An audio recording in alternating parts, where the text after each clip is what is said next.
आज हम इतिहास के अंतर्गत सिक्कों के बारे में अध्ययन करेंगे।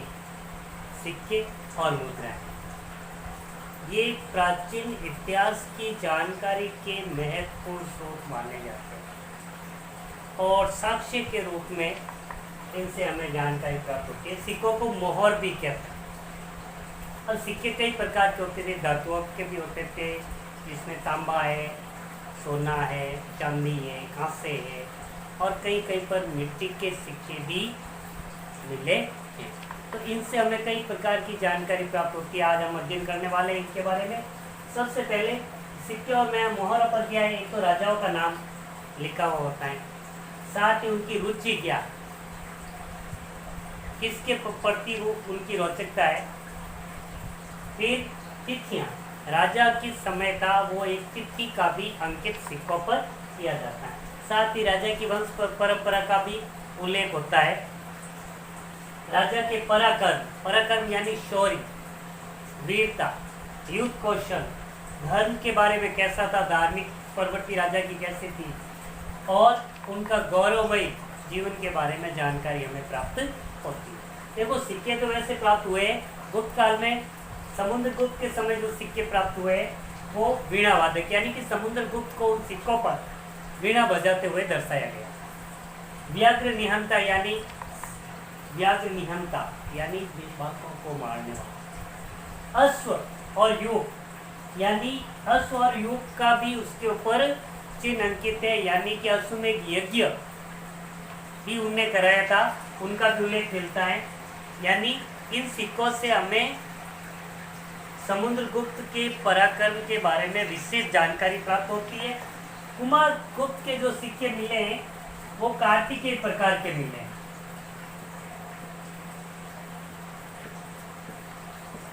कुमार गुप्त के समय के जो सिक्के मिले वो कार्तिकेय प्रकार के मिले। कार्तिकेय प्रकार का मतलब क्या है कि मयूर का चिन्ह, और मयूर किसका है, आपके सवारी किसकी है, वो है कार्तिकेय की। मयूर कार्तिकेय की है। तो इस प्रकार कार्तिकेय प्रकार के सिक्कों के मिलने के कारण हम एक अनुमान लगाते हैं, इतिहासकारों ने अनुमान लगाया कि ये शैव धर्म के यानी शिव का पुजारी था, उपासक था। इस समय चांदी और तांबे के जो सिक्के थे उनको पंचमार या आहत सिक्के भी कहते हैं। कुषाण के समय भी कई प्रकार के सिक्के मिले हैं, लेकिन कुषाण के समय सर्वाधिक जो सिक्के मिले वो आपके स्वर्ण मुद्राएं मिली। सोने के सिक्के कुषाणों के समय सर्वाधिक मिले और गुप्त काल में सोना, चांदी और तांबे तीनों प्रकार के सिक्कों का उल्लेख था।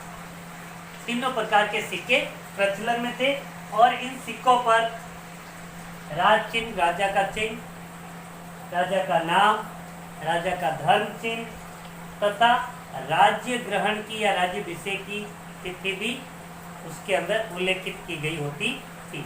साथ ही अब सिक्कों के बारे में बता दें तो राजस्थान के अंदर बयाना है, जहाँ से बहुत ही अधिक मात्रा में कुषाणकालीन और गुप्तकालीन सिक्के प्राप्त हुए हैं।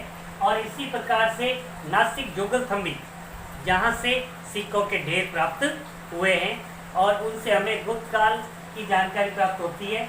इसी प्रकार बसार, जिसको प्राचीन वैशाली के नाम से भी जाना जाता है, वहाँ 274 मिट्टी की मुद्राएं प्राप्त हुई है। तो इस प्रकार से हम कह सकते हैं कि सिक्के हमारे लिए बहुत ही महत्वपूर्ण है और इनसे हमें जानकारी प्राप्त होती है इतिहास के बारे में। अब क्या क्या जानकारी प्राप्त होती है, सबसे पहले देखो सिक्कों से जो जानकारी प्राप्त होती है वो जानकारी है आपके तिथि क्रम का निर्धारण।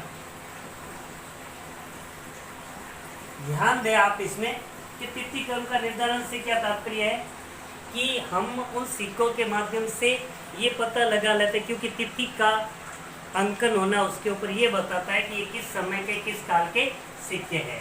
दूसरा, हमें इनसे धार्मिक विश्वास की जानकारी प्राप्त होती है। इन सिक्कों से हमें उस समय क्या धर्म व्यवस्था प्रचलित थी, कैसी धार्मिक व्यवस्था थी, उनके बारे में हमें जानकारी प्राप्त होती है। कला की जानकारी, ये हमें कैसे प्राप्त होती है कि देखो कला की जानकारी इस प्रकार से प्राप्त होती है कि सिक्कों का आकार वगैरह किस प्रकार से उनको डाला गया है और कैसी उनकी चमक है, उसके आधार पे पता चलता है ये। और व्यापार और आर्थिक जीवन की जानकारी,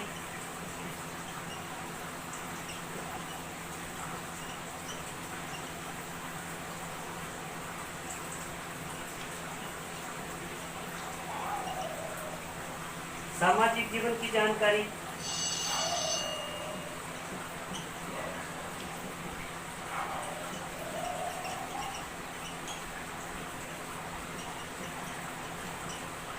राजाओं की रुचि, पराक्रम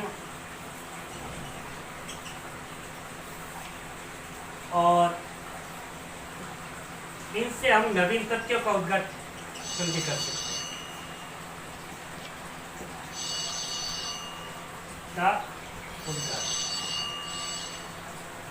इस प्रकार से हमें सिक्कों के बारे में हमने पढ़ा, कौन से किसके प्रकार के सिक्कों से हमें क्या क्या जानकारी प्राप्त होती है। और इस प्रकार से ये प्रश्न एक बन जाता आपके, सिक्के व मुद्राएं इतिहास की जानकारी में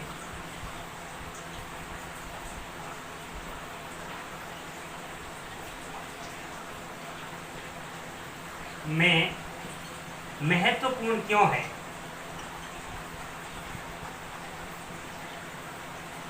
दूसरों, कार्तिकेय प्रकार के सिक्के किससे संबंधित हैं? कार्तिकेय प्रकार के सिक्के किससे संबंधित हैं?